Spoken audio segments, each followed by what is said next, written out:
राधा वल्लभ श्रीवंशी वृंदावन श्रीवंचन एक सेठ जी कृष्ण जी के परम भक्त थे। निरंतर उनका जाप करते थे।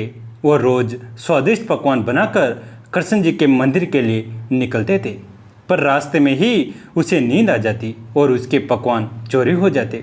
वह बहुत दुखी होता और कान्हा से शिकायत करते हुए कहता, हे कान्हा, ऐसा क्यों होता है? मैं आपको भोग क्यों नहीं लगा पाता हूँ? कान्हा कहते हैं, वत्स, दाने दाने पर लिखा है खाने वाले का नाम। वो मेरे नसीब में नहीं है, इसलिए मुझ तक नहीं पहुँच पाता। सेठ थोड़ा मुस्कुराते हैं और कहते हैं, ऐसा नहीं है प्रभु, कल मैं आपको भोग लगा कर ही रहूँगा, आप देख लेना। और सेठ चला जाता है। दूसरे दिन सेठ सुबह सुबह जल्दी नहा धोकर तैयार हो जाता है और अपनी पत्नी से 4 डब्बे भर बढ़िया बढ़िया स्वादिष्ट पकवान बनाता है और उसे लेकर मंदिर के लिए निकल पड़ता है। और रास्ते भर सोचता है, आज जो भी हो जाए सोऊंगा नहीं, कान्हा को भोग लगा कर रहूँगा। मंदिर के रास्ते में ही उसे एक भूखा बच्चा दिखाई देता है और वो सेठ के पास आकर हाथ फैलाए हुए कुछ देने की गुहार लगाता है। सेठ उसे ऊपर से नीचे तक देखता है। एक 5 साल का बच्चा, हड्डियों का ढांचा, उसे उस पर तरस आ जाता है और वो एक लड्डू निकाल के उस बच्चे को दे देता है। जैसे वो उस बच्चे को लड्डू देता है, बहुत से बच्चों की भीड़ लग जाती है। ना जाने कितने दिनों से भूखे बच्चे सेठ को उन पर करुणा आ जाते हैं। उन सबको पकवान बांटने लगता है। देखते देखते वो सारे पकवान बांट देता है। फिर उसे याद आता है, आज तो मैंने कृष्णा को भोग लगाने का वादा किया था, पर मंदिर पहुंचने से पहले ही मैंने भोग खत्म कर दिया। अधूरा सा मन लेकर वह मंदिर पहुंच जाता है और कान्हा की मूर्ति के सामने हाथ जोड़ बैठ जाता है।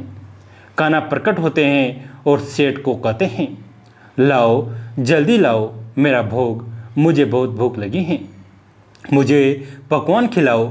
सेठ सारा क्रम कान्हा को बता देता है। कान्हा मुस्कुराते हुए कहते हैं, मैंने तुमसे कहा था ना, दाने दाने पर लिखा है खाने वाले का नाम। जिसका नाम था उसने खा लिया, तुम क्यों व्यर्थ चिंता करते हो? सेठ कहता है, प्रभु, मैंने बड़े अहंकार से कहा था आज आपको भोग लगाऊंगा, पर मुझे उन बच्चों की दशा देखी नहीं गई और मैं सब भूल गया। कान्हा फिर मुस्कुराते हुए कहते हैं, चलो आओ मेरे साथ। और वो सेठ को उन बच्चों के पास ले जाते हैं जहाँ सेठ ने उन्हें खाना खिलाया था और सेठ से कहते हैं, जरा देखो, कुछ नज़र आ रहा है। सेठ की आंखों से आंसुओं का सैलाब बहने लगता है। स्वयं बांके बिहारी लाल उन भूखे बच्चों के बीच में खाना खाने के लिए लड़ते नजर आते हैं। कान्हा कहते हैं, वही वो पहला बच्चा है जिसकी तुमने भूख मिटाई। मैं हर जीव में हूँ, अलग अलग वेश में, अलग अलग कलाकारी में। अगर तुम्हें लगे मैं ये काम इसके लिए कर रहा था, पर वो दूसरे के लिए हो जाए, तो उसे मेरी ही इच्छा समझना, क्योंकि मैं तो हर कहीं हूँ, बस दाने नसीब की जगह से खाता हूँ। जिस जगह नसीब का दाना हो वहाँ पहुँच जाता हूँ। फिर इसको तुम क्या कोई भी नहीं रोक सकता, क्योंकि नसीब का दाना नसीब वाले तक कैसे भी पहुँच जाता है, चाहे तुम उसे देना चाहो या ना देना चाहो। अगर उसके नसीब का है तो उसे प्राप्त जरूर होगा। सेठ कान्हा के चरणों में गिर पड़ा और कहता है, आपकी माया आप ही जाने। प्रभु मुस्कुराते हैं और कहते हैं, कल मेरा भोग मुझे ही देना, दूसरों को नहीं। प्रभु और भक्त हंसने लगते हैं, उसकी हर इच्छा में उनका धन्यवाद करें। वृंदावन शहर में एक वैद्य थे जिनका मकान भी बहुत पुराना था। वे साहब अपनी पत्नी को कहते कि जो तुम्हें चाहिए एक चिट्ठी में लिख दो। दुकान पर आकर पहले वो चिट्ठी खोलते, सामान के भाव देखते, फिर कान्हा से दुआ करते कि सांवरे, मैं केवल तेरी इजाज़त से तुझे छोड़कर यहाँ दुनिया में आ बैठा हूँ, तो मेरी आज की व्यवस्था कर देना। उसी समय यहाँ से उठ जाऊँगा और फिर सभी फिर कभी सुबह 9:30, कभी 10 बजे वे जी रोगियों को दवा देकर वापस अपने गांव चली जाती। एक दिन वे जी ने दुकान खोली, फिर चिट्ठी खोली तो देखते ही रह गए। एक बार तो उनका मन भटक गया। उन्हें अपनी आंखों के सामने तारे चमचमाते हुए नजर आ गए, लेकिन जल्दी उन्होंने अपने मन पर काबू पा लिया। आटे, दाल, चावल आदि के बाद पत्नी ने लिखा था, बेटी के दहेज का सामान लाना है। जी कुछ देर सोचते रहे, फिर बाकी चीज़ों की कीमत लिखने के बाद दहेज के सामने लिखा, यह काम मेरे कान्हा है, कान्हा ही जाने। 1-2 मरीज आए थे, उन्हें वे जी दवाई दे रहे थे। इसी दौरान एक बड़ी सी कार उनके दुकान के सामने आकर रुकी। दोनों मरीज दवाई लेकर चले गए। वह साहब कार से बाहर निकले और राधे राधे करके बेंच पर बैठ गए। वे जी ने कहा कि अगर आपने अपने लिए दवा लेनी है तो आपकी नाड़ी देख लो। उस आदमी ने कहा कि वे जी, मुझे लगता है आपने मुझे पहचाना नहीं। मैं 15-16 साल बाद आपकी दुकान पर आया हूँ। आपको पिछली मुलाकात की बात सुनाता हूँ, फिर शायद आपको सारी बात याद आ जाएगी। वे जी, मैं 5 साल से इंग्लैंड में रहता हूँ। इंग्लैंड जाने से पहले मेरी शादी हो गई थी, लेकिन अब तक बच्चा नहीं हुआ। यहाँ भी इलाज किया और इंग्लैंड में भी करवाया, लेकिन हमारी किस्मत में शायद बच्चा नहीं था। आपने कहा, मेरे भाई, अपने भगवान से निराश ना हो। याद रखो, उसके खजाने में किसी चीज़ की कोई कमी नहीं है। औलाद, माल, धन दौलत और खुशी, गमी, जीवन, मृत्यु सब कुछ उसी के हाथ में है। किसी वेद के हाथ में कुछ भी नहीं है। अगर औलाद होनी है तो मेरे सांवरे के आशीर्वाद से ही होनी है। औलाद देनी है तो उसी ने देनी है। मुझे याद है आप बातें करते जा रहे थे और साथ साथ पुड़ियाँ भी बना रहे थे। फिर आपने मुझसे पूछा कि तुम्हारा नाम क्या है। मैंने बताया कि मेरा नाम सतीश है। आपने एक लिफाफे पर कान्हा और दूसरे पर राधे लिखा। फिर दवा लेने का तरीका बताया। लेकिन जब मैंने पूछा कि कितने पैसे, आपने कहा बस ठीक है। मैंने जोर डाला तो आपने कहा कि आज का खाता बंद हो गया है। मैंने कहा मुझे आपकी बात समझ नहीं आई। आपने कहा भाई, आज के घर खर्च के लिए जितनी रकम वेद ने कान्हा जी से मांगी थी वो सांवरे ने इनको दे दी है। अधिक पैसे वे ले नहीं सकते हैं। मैं बहुत हैरान हुआ और शर्मिंदा भी हुआ कि मेरे कितने घटिया विचार थे और ये वेद कितना महान व्यक्ति हैं। मैंने जब घर जाकर बीवी को दवा दिखाई और सारी बात बताई तो उसके मुंह से निकला, वो इंसान नहीं, कोई फरिश्ता है और उसकी दी हुई दवा हमारी मनोकामना जरूर पूरी करेगी। जी वे जी, आज मेरे घर में 3 बच्चे हैं।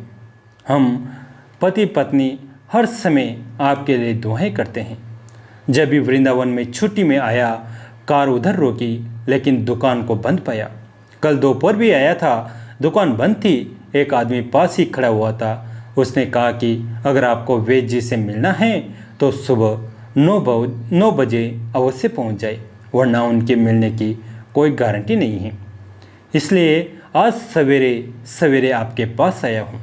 वेद जी, हमारा सारा परिवार इंग्लैंड में बस चुका है। केवल एक विधवा बहन अपनी बेटी के साथ वृंदावन में रहती हैं।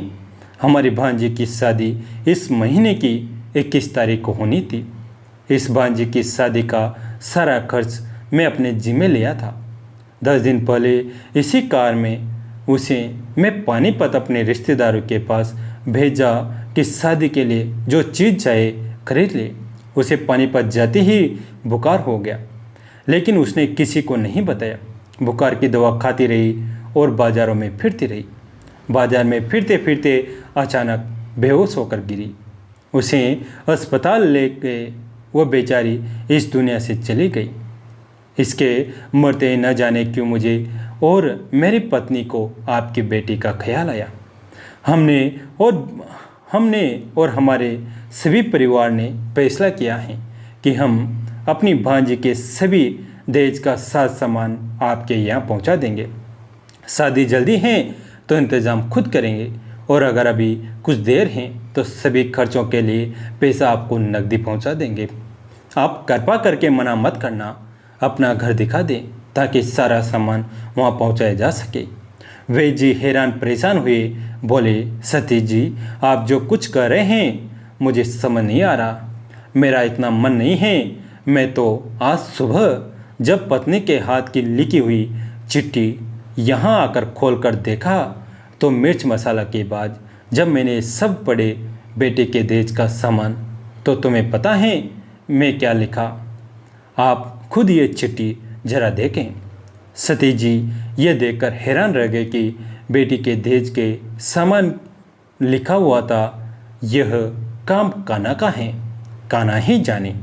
सतीश जी यकीन करो, आज तक कभी ऐसा नहीं हुआ था कि पत्नी ने चिट्ठी पर बात लिखी हो और मेरे सांवरे ने उसका उसी दिन व्यवस्था न कर दी हो। आपकी भांजी की मौत का मुझे सदमा है, अफसोस है, लेकिन मैं सांवरे की कुदरत से हैरान हूँ कि वे कैसे अपने काम दिखाता है। वे जी ने कहा, जब से वो संभाला है मैंने बस एक ही पाठ पढ़ा है, शुक्र है मेरे सांवरे, तेरा शुक्र है। नदी नामक ग्राम के एक प्रकांड पंडित मानी अहंकारी ब्राह्मण को अपने शास्त्रार्थ ज्ञान का बड़ा गर्व था। हरिदास जी चलते फिरते उठते बैठते ऊंच स्वर से हरे कृष्ण कृष्ण कृष्ण हरे हरे, हरे राम राम राम हरे हरे इस महामंत्र का सदा जप करते रहते थे।